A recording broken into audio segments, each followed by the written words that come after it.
and welcome to Presence Practice with Poonam and Parker. Today's topic is leave people and situations alone. What does that mean? To leave, let's start with people. Leave people alone.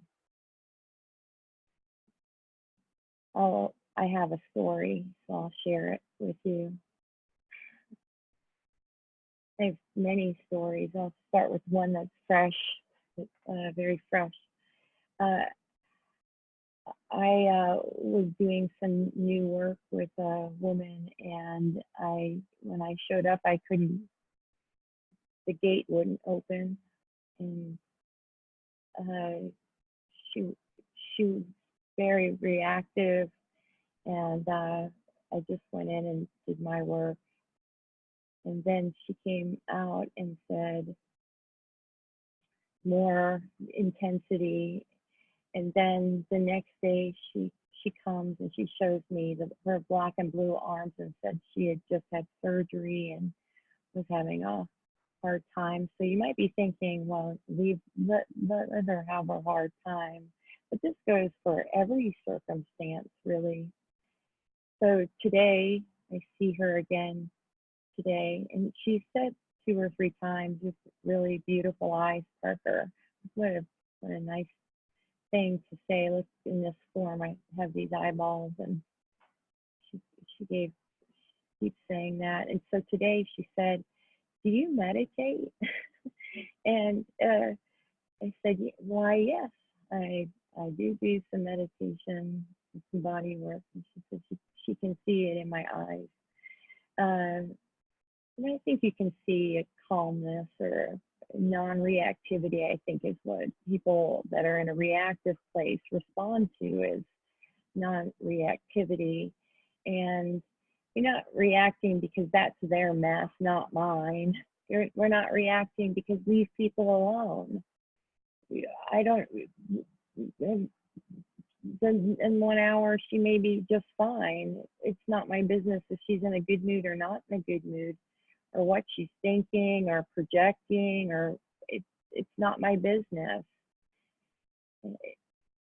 Just leave people alone. And it's maybe one of the most loving ways of consciousness expressing itself is to just let people have their responses.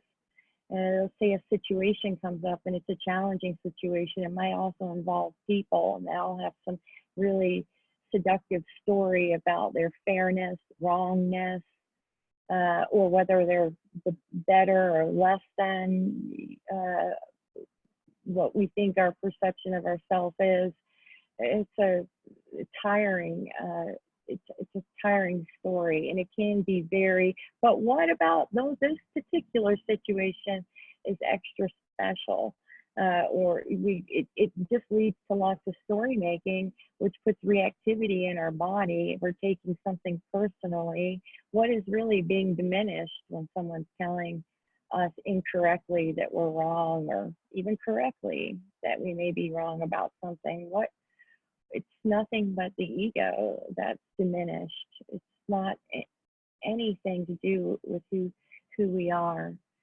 So just leave people be. We'll probably do a meetup on this topic and hear other people's experiences with this.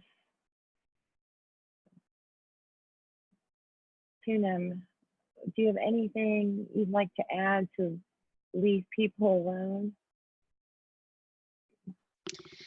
The only thing I remember from School of Awakening, Eckhart's guidance the whole 6 months was on deepening presence.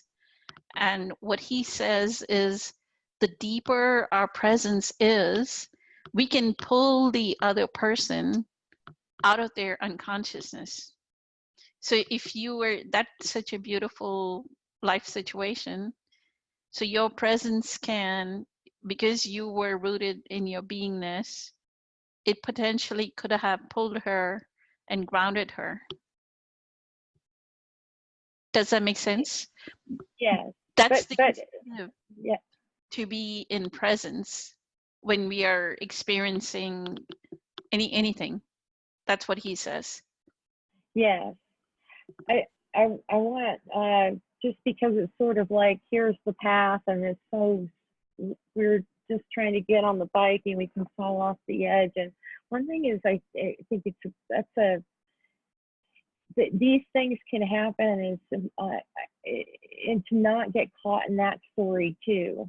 So the mind likes to link not this story and then it picks up another story and then it starts another one.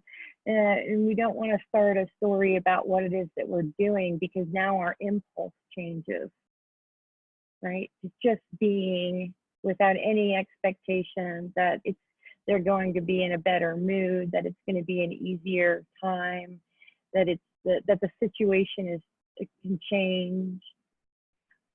I wish I remember who said this, but there was a teacher that said, what qualities would you need to bring in if this situation were to never change? And it's if we feel like we're challenged every single time and we find ourselves to be reactive, there may be some patterns. And Kim Eng and Byron Katie and Jack Cornfield, there's so many wonderful teachers on how to sit more comfortably and look more authentically at our patterns with love and tenderness. Many teachers out there that I think we're all quite aware of. So there, but in general, if you just can with the things that we can see in other people or someone's done something that's feel like it's harmed us or diminished our ego in some way, that's maybe worth looking at as well. So I think that's all I have to say on this topic. Thank you, Parker. Thank you, Poonam.